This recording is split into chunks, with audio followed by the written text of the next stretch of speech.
kamu itu kuat dan ilmunya lebih tinggi dari pengawal aku. Kamu lihat juga ya? Iya, aku lihat. Dia tinggi hitam dan bawa pedang. Wajahnya mengerikan. Tapi kenapa yang lain tidak melihat ya? Assalamualaikum warahmatullahi wabarakatuh.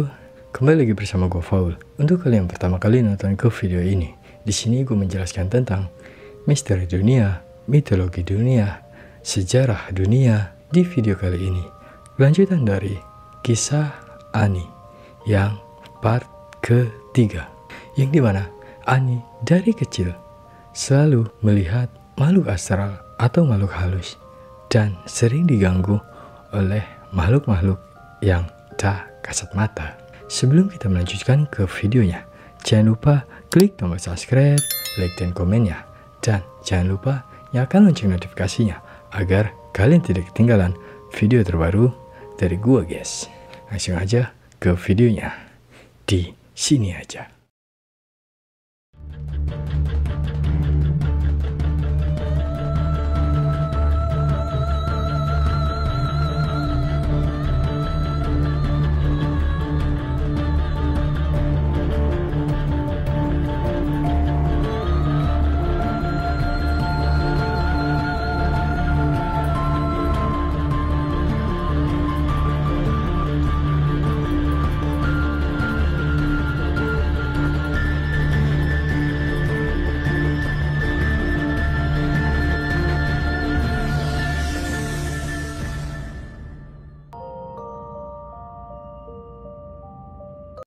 Dejavu. Saat itu Ani masih duduk di kelas 2 SMA. Dia dan temannya berjalan berdua dari rumah ke arah sekolah siang hari. Kebetulan rumahnya tidak terlalu jauh dari sekolahannya. Waktu itu bulan puasa dan rencana malam besok mereka akan mengadakan buka bersama di sekolah. Jadi, mereka berdua ke sekolah untuk membantu teman-teman lainnya untuk mempersiapkan acara bukber malam besok. Di jalan, mereka melihat tanah kosong yang diisi semak belukar tinggi dan pohon-pohon yang ditanam oleh warga sekitar. Ada juga pohon bambu yang cukup menyeramkan di sana. Dan di kawasan itu memang terkenal dengan keangkerannya. Lalu, tiba-tiba Ani bercerita dengan temannya tentang apa yang dilihat. Vin, aku kayak lihat ada mayat ya di bawah pohon bambu itu. Sambil nunjuk ke pohon bambu di tanah kosong tersebut. Mayat apa nih? Mayat yang sudah membusuk. Usianya kayak usia papa aku. Tapi nggak tahu kapan meninggalnya. Kapan kamu lihatnya? Itu nggak ada apa-apa. Vina ngelihat pohon bambu dari kejauhan. Nggak tahu ya. Kayak ada sekelebat terlihat aja dalam pikiran aku. Kayak dejavu gitu. Ah, kamu ngaco deh. Ini belum puasa kali. Mana ada penampakan gitu. Udah gak usah aneh-aneh. Ini siang bolong tahu. Ternyata besok pagi di kawasan rumah Ani tampak heboh. Para warga menemukan sosok mayat yang sudah membusuk, tepat di bawah pohon bambu. Di sekolah, Ani pun tampak heboh mendengar penemuan mayat tersebut. Vina yang mendengar dari ayahnya mendadak cemas dan ketakutan. Tak lama kemudian, kondisi Vina jatuh sakit dan demam. Dan akhirnya absen masuk sekolah dan tidak ikut acara buka bersama di sekolah. Begitu juga dengan Ani, dia juga merasa ketakutan karena apa yang dia ceritakan kemarin benar-benar terjadi. Ani juga tidak berani lagi keluar malam, melewati tempat kejadian lokasi. 1 minggu kemudian, cerita Ani tersebar ke seluruh sekolahan. Vina yang awalnya tidak percaya, akhirnya percaya dan menceritakan semuanya ke teman-temannya. Kebanyakan dari teman-temannya tidak percaya dengan apa yang diceritakan Vina dan kemampuan yang dimiliki Ani. Tapi, Vina tetap percaya karena dia sendiri yang mendengar cerita Ani. Sebelum penemuan mayat itu benar terjadi, Vina selalu mewanti-wanti Ani agar tidak menceritakan hal-hal aneh lagi dengannya. Sejak saat itu, Ani pun enggan menceritakan hal mistis yang ia alami atau ia rasakan ke Vina. Sosok misterius karena heboh dejavu yang dialami Ani. Teman-temannya mulai menjauh dari Ani. Mereka merasa Ani aneh dan menakutkan. Tapi tak sedikit juga teman-temannya merasa penasaran dengan kelebihan Ani. Termasuk teman-teman mereka yang juga memakai ilmu gaib. Seperti ilmu kebal, ilmu pengasih, dan ilmu gaib lainnya. Ani juga sering melihat beberapa temannya dengan jeli. Karena merasa diperhatikan, beberapa temannya mendekat dan menanyakan mengapa Ani selalu melihat ke arahnya.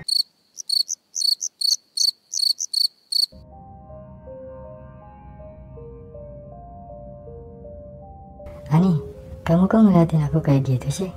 Oh, nggak apa-apa. kamu bisa melihat penampakan ya? Kenapa bilang begitu? Tahu dari mana kamu? Kamu sering melihat aku, tapi kamu bukan melihat aku langsung, tapi melihat ke belakang aku. Iya, aku melihat di belakang kamu ada sosok hitam. Hah? Kamu lihat juga ya? Iya, aku lihat. Dia tinggi hitam dan bawa pedang. Wajahnya mengerikan, tapi kenapa yang lain tidak melihat ya? Makanya aku aneh. Kayaknya itu bukan manusia deh. Iya, dulu aku pernah belajar ilmu gaib, tapi sudah aku buang. Tapi dia masih menempel di aku.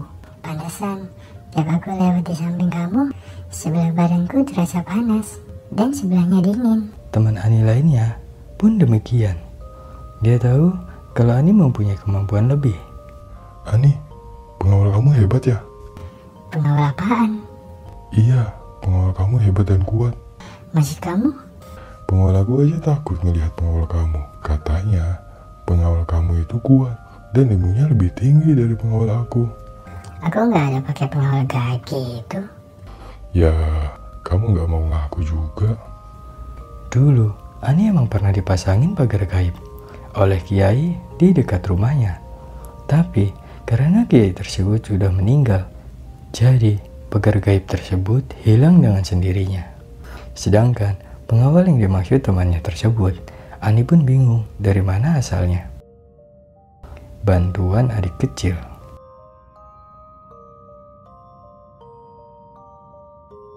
Sekarang, Ani tinggal di rumah keluarga suaminya. Kebetulan, di rumah keluarga besar suaminya, ada 3 bedeng kecil, lokasinya di belakang rumah utama, tapi masih satu komplek dan tertutup oleh pagar. Bedeng itu diperuntukkan bagi anggota keluarga yang udah married, tapi belum punya rumah, atau yang sedang liburan ke Palembang. Awalnya, mereka tinggal di bedeng tengah, karena bedeng ujung sudah diisi oleh paman suaminya, dan bedeng pertama juga diisi sepupunya yang sering datang ke Palembang. Karena di bedeng tengah nggak ada kamar mandinya, jadi mereka akhirnya pindah ke bedeng depan. Sepupunya juga udah jarang lagi ke Palembang, kalaupun masih disuruh tinggal di bedeng tengah aja di perkampungan keluarga suami Ani. Sering dilakukan ritual kuda lumping dalam seminggu. Para warga yang menekuni tradisi kuda lumping ini sering latihan. Mereka juga sering mengisi beberapa acara hajatan dengan atraksi kuda lumpingnya, baik tampil atau hanya latihan saja. Mereka selalu meminta bantuan ke yang halus-halus gitu deh. Gue pernah sekali nonton atraksinya. Aura mistisnya kuat banget. Banyak yang kesurupan dan bertingkah aneh lah. Gue juga heran, walau penonton juga banyak yang kesurupan, tapi masih banyak aja yang mantengin atraksi tersebut. Karena suaminya tahu kelebihan Ani, jadi dia tidak berani meninggalkan istrinya sendiri di dalam bedeng tersebut. Sedangkan bedeng tengah masih kosong dan bedeng ujung, tempat pamannya itu juga sering kosong karena pamannya sering keluar kerja. Walau jarak antara rumah utama dan bedeng itu nggak terlalu jauh, tapi rumah utama itu gede banget. Jadi untuk teriak aja butuh berpuluh-puluh kali baru bisa didengar orang depan. Malam itu, Ani yang lagi hamil muda selalu ngerasa kecapean. Ya, biasalah namanya hamil pertama. Lalu, Ani tidur di kasurnya. Suaminya masih tetap aja menjaganya sambil menonton film DVD kesukaannya. Lalu, suaminya keluar ke warung untuk membeli rokok. Saat itu, Ani sudah tidur. Jadi, Ani nggak tahu kalau dia sedang sendirian di dalam bedeng itu. Lalu, tiba-tiba, kaki Ani terasa sangat dingin. Ada tangan yang mencengkeram kakinya. Dia tahu itu bukan tangan suaminya, karena Ani emang bisa membedakan mana tangan manusia, mana yang bukan. Ani langsung membuka matanya. Dia merasakan ada aura aneh. Tidak hanya itu saja, keyboard komputer di ruangan depan juga berbunyi, seperti ada yang sedang mengetik. Ada juga suara gaduh dari kamar mandi belakang. Ani benar-benar merasa ketakutan. Dia gak berani melihat ke arah kakinya. Ani hanya bisa melihat ke arah pintu keluar, dan ternyata suaminya tidak ada. Untungnya, handphone diletakkan di samping kepala Ani, dan dia segera mengirim pesan ke suaminya agar lekas pulang. Karena masih digelayuti perasaan takut yang teramat sangat dan dinginnya genggaman tangan itu di kakinya masih terasa.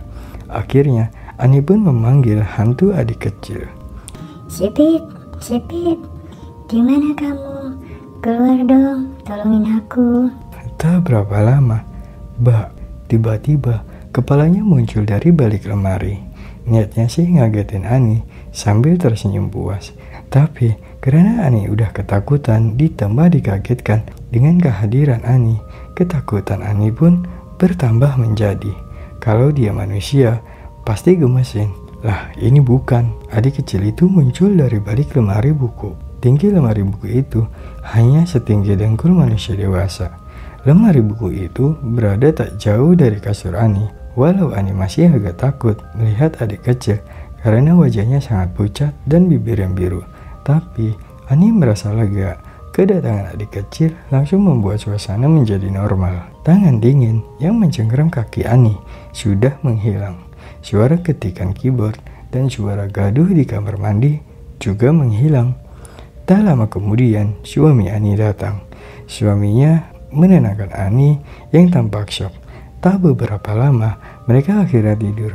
Sebelum tidur, suami Ani mematikan lampu agar Ani bisa tidur pulas. Paginya, Yang, semalam aku ngeliat adik kecil, dia di depan kita sambil mainin bantal. Waktu aku mau matiin lampu sebelum tidur, terus dia juga masuk ke mimpi aku. Nggak tahu deh gimana ceritanya, pokoknya dia ada aja dalam mimpiku. Iya, aku juga lihat dia mainin bantal, tapi aku diem aja. Kamu nggak bilang dulu kek, anaknya manis ya, lucu. Emang lucu dan baik kok. Waktu ada yang ganggu aku semalam, dia lah yang nemenin aku sampai gangguan itu hilang. tak jarang adik kecil main-main di bedengnya Ani. Beberapa kali Ani melihat adik kecil main sendiri lari-larian. Bahkan Ani kadang geli sendiri lihat kelakuan adik kecil yang suka sentuh barang tapi habis itu ketakutan sendiri. Usianya tuh berapa sih? Kira-kira usianya 6 tahunan. Masih lucu-lucunya kayak anak seusia itu deh. Tingkah lakunya menggemaskan. Terus dia pakai baju kayak gimana? Ya kayak anak perempuan gitu. Sepatunya warna merah yang ada pitanya. Kadang dia pakai topi. Nggak tahu deh ketemu di mana topinya itu. Pokoknya lucu deh. Fisiknya ada yang luka atau apa gitu? Mulus kok. Gak ada luka sama sekali. Bajunya aja bersih. Cuma bibirnya aja yang biru. Kayak orang yang meninggal tenggelam. Kamu emang gak pernah ajak dia ngobrol gitu? Tanya-tanya kek? Aku gak ngerti bahasanya. Kayak bahasa asalnya gitu. Ya usia segitu kan juga masih cadel-cadelnya ngomong. Tambah gak ngerti. Lah, terus waktu kamu ajak ngobrol, kok dia nyambung gitu? Gak ngerti juga sih. Tapi dia tuh ngerti apa yang aku omongin ke dia. Dia main apa aja di sini? Kadang dia mainin patung yang ada di lemari buku itu. Kadang dia melototin topeng yang dipajang di dinding. Aku aja takut melihat topeng itu. Kayak ada isinya.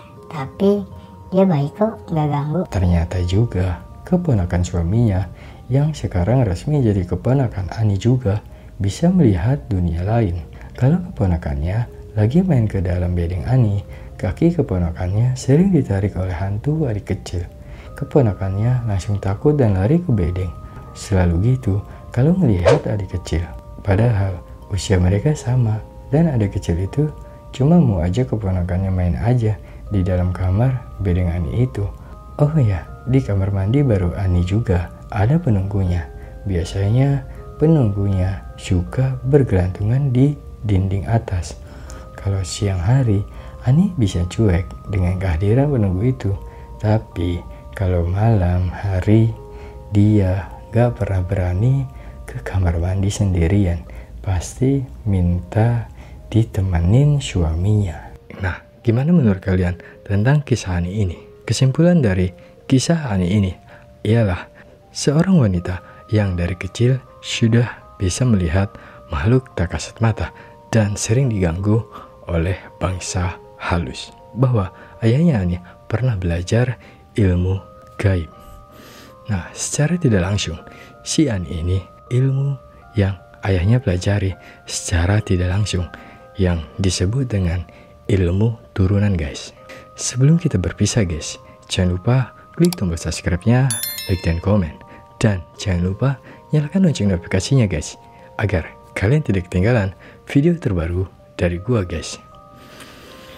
Sampai jumpa di video selanjutnya. See you next video.